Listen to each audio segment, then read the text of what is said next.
9월의 첫 주일 예배에 함께 나와서 예배드리시는 우리 사랑하는 그린벨 가족 한 분 한 분의 삶과 또 가정과 또 섬기시고 경영하시는 모든 일터 위에 넉넉한 저 가을 하늘의 모습처럼 우리의 삶을 가장 넉넉하게 채워가시는 하나님의 귀한 은혜와 축복으로 더욱더 충만해지시기를 간절히 축원합니다. 인류 역사상 가장 불행한 인물을 하나 꼽으라면 여러분 누구를 꼽으시겠습니까? 성경에 보면 아무래도 본디오 빌라도가 아닐까 생각해 봅니다. 제가 목사의 아들로 태어나 좀 어릴 때부터 사도신경을 주구장창 외우면서 본디오 빌라도에게 고난을 받으사라는 대목이 나오면 늘 궁금했습니다. 왜 굳이 본디오 빌라도라는 이름을 사도신경 안에 그 이름을 집어넣은 것일까? 참 이상했습니다. 여러분은 어떻게 생각하십니까? 빌라도가 정말 너무너무 나쁜 사람이어서 또 예수님을 죽인 아주 결정적인 범인이었기 때문에 끝까지 저주하기 위하여 여러분 사도신경에 그 이름을 넣은 것일까요? 그렇지는 않은 것 같습니다. 사실 예수님을 죽이는 일에 있어서는 당시의 종교 지도자들, 대제사장, 또 유대의 지도층들이 훨씬 더 결정적인 역할을 했습니다. 또 예수님을 그들에게 팔아넘긴 가룟 유다의 죄도 역시 무시 못합니다. 하룻밤 사이에 입장을 바꾸어서 호산나 다윗의 자손이여 어서 오소서 하며 열광했던, 그러나 하룻밤 사이에 예수님을 십자가에 못 박으라고 소리쳤던 백성들이 사실은 가장 결정적인 역할을 했습니다. 사실 빌라도는 어느 금요일 새벽에 이 성난 군중들의 항의에 밀려서 단지 그냥 최종적인 서명만 했을 뿐입니다. 그런데도 왜 사도신경에는 본디오 빌라도의 이름을 거론하고 있는 것일까요? 다른 사람의 이름은 없습니다. 예수님 말고 이름이 정확하게 나와 있는 사람은 이 빌라도밖에 없습니다. 그가 어찌 되었든 이 모든 일의 최종 책임자였기 때문에, 혹은 그를 정말 저주하고 비난하기 위해서 아닙니다. 사도신경이 얼마나 중요한 신앙 고백인데 한낱 어떤 누군가를 비난하는 목적으로 이 빌라도의 이름을 언급하겠습니다. 세상에는 본디오 빌라도보다 더한 정말 나쁜 놈들이 정말 많이 있습니다. 우리 성경에도 보면 예수님 당시에 그 우리 아이들, 태어난 아기들을 잔인하게 죽였던, 또한 세례 요한을 목을 잘라서 참수시켰던, 예수님의 죽음을 간절하게 바랬던 이 헤롯의 이름은 사도신경에 전혀 언급되어 있지 않습니다. 유럽에서만 580만 명의 유대인들을 학살했던 히틀러를 비롯해서 인류 역사상 이 빌라도보다 더 악독하고 더 잔인한 악당들이 훨씬 더 많이 있습니다. 그럼에도 불구하고 빌라도만 끊임없이 사람들의 입에서 오르내리는 그런 고통을 당하고 있습니다. 우선 여기에는 사도신경 번역에 좀 오해가 있음을 먼저 좀 지적해야 됩니다. 사도신경의 이 라틴어 원문이나 또 심지어 영어 번역이 우리말하고는 조금 다릅니다. 우리말로는 본디오 빌라도에게 고난을 받으사, 본디오 빌라도에 의해서, 영어로 하면 by라고 하는 전치사를 쓰는 의미로 다가오는데, 영어나 이 라틴어 원문에는 by가 아니라 under, 그러니까 통치 아래에서, 그러니까 본디오 빌라도의 통치 아래에서 고난을 받으사, 특정 개인의 어떤 이름이 아니라 그 시대를 나타내는 말로서 사실은 쓰여졌습니다. 사도신경에서 이 본디오 빌라도의 이름을 명시하고 있는 이유는 예수님의 고난과 죽음이 이게 역사적인 사실임을 밝히기 위해서이지 빌라도 한 개인을 저주하고 비난하기 위함이 아닙니다. 예수님은 본디오 빌라도가 총독으로 있을 때 고난을 받으시고 십자가에 달려 죽으셨다. 이게 어떻게 보면 정확한 의미일 것입니다. 굳이 예수님의 죽음에 대한 책임을 물어야 한다면 온 이스라엘을 또한 전 인류의 이름을 이 빌라도 이름 대신에 집어 넣어야 합니다. 그럼에도 불구하고 빌라도는 사실 또한 그 책임을 면할 길이 없습니다. 예수님을 십자가의 죽음으로 내몬 최종 결정권자였기 때문입니다. 나중에 이 사람이 과연 예수님의 이름을 기억했을지도 잘 모르겠습니다. 이런 일들은 굉장히 비일비재했고 빌라도의 손에 의해서 죽임을 당한 수많은 반란자들이 있었습니다. 빌라도의 불법은 하루 이틀의 일이 아니었습니다. 유대학자 필로라는 사람이 빌라도라는 인물에 대해서 이렇게 적습니다. 뇌물을 좋아하고 난폭하며 강탈을 일삼고 학대하고 무례하고 재판도 하지 않고 처형하며 이를 데 없이 잔인했다. 그러니까 빌라도가 사실 굉장히 좋은 사람이고 착한 사람인데 이날 재수가 없어서 하나님의 아들을 죽음으로 이렇게 모는데 일조한 것이 아닙니다. 그가 평소 행했던 악이 하나님의 아들을 죽임으로써 만천하에 고스란히 드러난 것입니다. 빌라도는 지금 자기 죄에 비해서 내가 좀 너무 과한 형벌을 받고 있다 생각할지도 모르겠습니다. 자기와 같은 악인이 어디 한두 명이냐, 나만 그러냐 억울해할지도 모르겠습니다. 그러나 그 스스로가 그 불의한 무리에 동참함으로써 교회사에서 자기의 이름을 사람들의 입에서 이렇게 오르내리게 하는, 고통을 당해야 하는 빌미를 제공했다는 점을 부인할 수는 없습니다.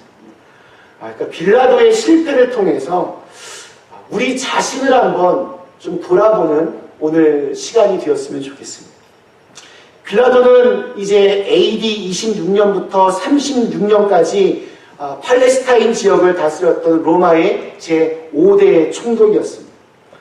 우리나라도 예전에 일본의 지배를 받았을 때 일본의 그 천황이 이제 한국에 총독을 보내어서 우리나라를 이렇게 다스리게 했는데, 마찬가지로 로마의 황제는 자기들이 점령한 그 나라마다 지역마다 총독을 보내어서 이 황제를 대신하여 그 나라를 다스리게 했습니다. 로마 황제 한 명이 다스릴 수 없는 어마어마한 땅을 가졌기 때문입니다. 당시 로마 황실은 유대인들에게 상당한 정도의 자치권을 주었습니다. 유대인들의 자치 정부를 공회 혹은 사내들인, 성경에 가끔 등장하는 사내들인이라고 이렇게 부릅니다. 유대인들과 관련된 대부분의 일들은 이곳에서 그냥 처리하고 해결할 수 있었습니다. 하지만 이 사내들인이 유대인들의 공회가 할 수 없는 일이 하나 있었습니다. 바로 사형을 집행하는 일입니다. 사내들인에서는 사형을 판결할 수는 있지만 사형을 집행할 수는 없었습니다. 그것은 오직 로마의 총독만이 할 수 있었습니다. 그래서 예수님이 빌라도에게 재판을 받은 것입니다. 빌라도는 로마의 총독으로는 정말 처음이자 마지막으로 유일하게 예수님을 직접 1대1로 만났습니다. 이 부분이 저는 참 중요한 것 같습니다. 진리이신 예수님, 말씀이신 예수님이 하나님의 아들이신 예수님이 수많은 병자들과 또 약한 자들을 고치셨던 그 능력 많으신 예수님이, 바다와 바람을 잠잠케 하시던 그 전능하신 예수님이 지금 총독 빌라도 앞에 서 계십니다. 자, 그런데 여러분, 문제가 생겼습니다. 빌라도와 또 예수님의 이 만남, 그 사건이 빌라도에게 전에 없었던 아주 중대한 인생의 갈림길이 되었다는 점입니다. 예수 그리스도가 지금 빌라도 앞에 서 계시다는 것은 빌라도의 그 인생의 운명을 바꿀 수 있는 너무나 중요한 시간이었습니다. 두 번 다시 없는 인생의 기회일 수 있었는데, 그러나 이 만남은 동시에 돌이킬 수 없는 인생의 위기가 되었습니다. 여러분, 내 인생 앞에 마주하고 서 계신 주님을 만나본 적이 있으십니까? 아브라함은 75세에 자기의 고향 땅에서 그를 찾아오신 하나님을 만났습니다. 그에게 찾아오신 하나님은 그의 인생의 기회가 되었습니다. 믿음의 조상으로서의 새로운 삶과 새로운 역사가 그때부터 시작이 되었습니다. 모세는 미디안 광야에서 타지 않는 그 떨기나무 불꽃 가운데 찾아오신 하나님을 만났습니다. 그는 자기를 찾아오신 하나님 앞에서 자기가 신고 있던 신을 벗고 맨발로 서서 하나님의 부르심에 응답을 했습니다. 그리고 그 순간은 이제 한 개인을 넘어 이스라엘 민족 전체에 새로운 기회를 주는 그러한 만남이 되었습니다. 예수님을 핍박하기 위해서, 예수 믿는 사람들을 죽이기 위해서 다메섹으로 가던 사울은 그 길 위에서 찾아오신 주님과 만나게 되었습니다. 두 눈을 보지 못하면서 거꾸러지면서 그토록 자기가 핍박했던 나사렛 예수를 만났습니다. 그때 그는 처음으로 예수가 누구신가에 대해서 질문을 합니다. 주여, 당신은 누구십니까? 나는 네가 핍박하는 나사렛 예수라. 그 대답을 듣고는 그는 다시 질문을 합니다. 주님, 내가 무엇을 해야 하겠습니까? 이 주님과의 만남을 통해서 핍박자 사울의 인생은 선교사 바울의 인생으로 거듭나게 되었습니다. 모두가 하나님을 만남으로, 예수님을 만남으로 새로운 기회를 얻었고 새로운 인생을 살았습니다. 그런데 그렇지 못한 사람들도 있습니다. 빌라도의 인생이 그랬습니다. 빌라도에게는 그의 앞에 서신 예수님이 기회가 아니라 인생의 위기로 다가왔습니다.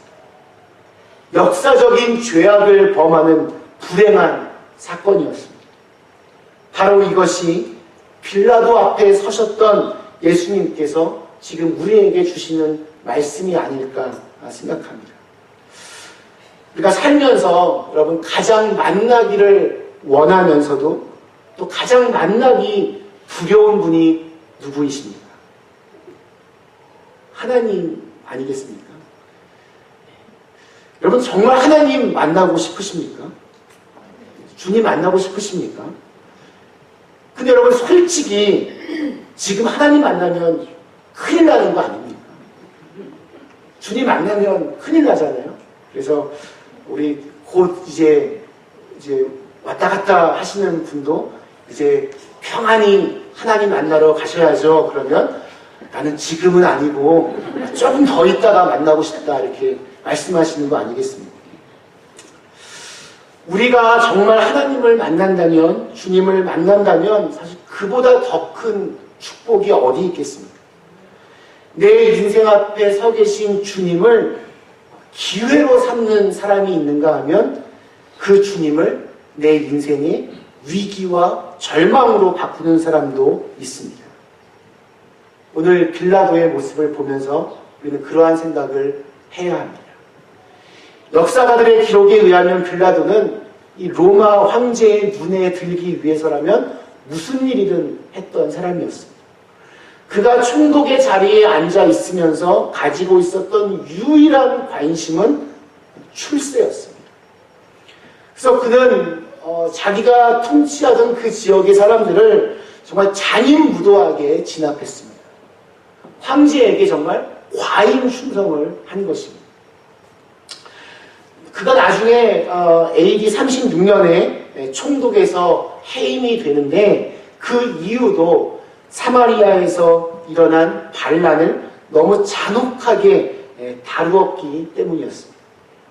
그는 절대로 뭔가 이렇게 고뇌하는 양심이 아니었습니다. 기껏해야 그는 아주 교활한 정치인에 불과했습니다. 유대인들이 빌라도에게 예수를 고소한 죄목은 3가지입니다. 첫째, 예수는 백성들을 선동하여서 반란을 일으키려고 했다.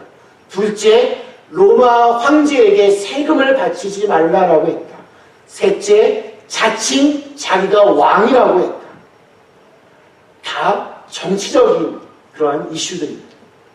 그런데 보면 마태, 마가, 누가, 요한 모든 복음서에서 빌라도는 3번씩이나 예수님의 무죄를 주장합니다. 그러나 마지막에는 무기력하게도 예수를 십자가에 못 박으라라고 하는 그 군중의 압력에 무릎을 꿇습니다. 빌라도는 자기의 그 권좌를 유지하기 위해서 예수를 포기했습니다. 그러나 그것이 결국 빌라도 자기 자신을 포기하는 일이 되었습니다. 역사가 그 요세푸스에 따르면 빌라도는 훗날 자살로 자기의 생을 마쳤다라고 합니다. 빌라도가 예수님을 놓아주기 위해서 열심히 노력했던 것은 사실입니다. 그런데 그가 왜 그렇게 힘썼는지를 한번 곰곰이 들여다볼 필요가 있습니다. 그가 왜 예수님을 놓아주려고 했을까요? 예수님이 정말 죄가 없다라고 생각해서 그럴까요? 아니면 예수님을 정말 생각해서 그런 것일까요? 자기의 양심에 따라서 진리에 따라서 행동하려고 그랬던 것일까요? 결코 그런 것이 아닙니다. 만약 이 바라바를 놓아주면 자기에게 큰 일이 날 수도 있기 때문에 그렇게 한 것입니다.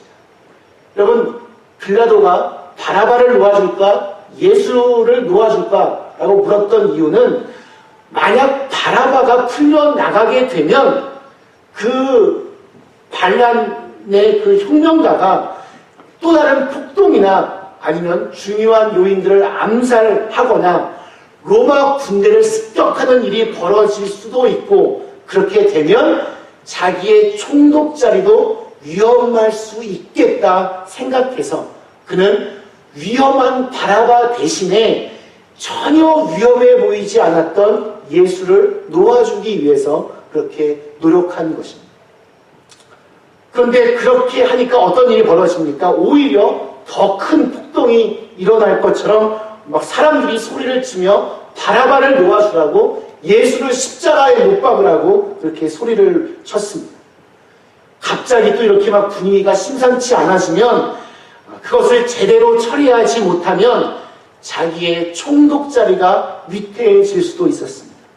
그러자 빌라도는 자기의 태도를 완전히 180도 바꿔서 이제는 그 군중들에게 만족감을 주고자 그렇게 노력하는 사람이 되었습니다.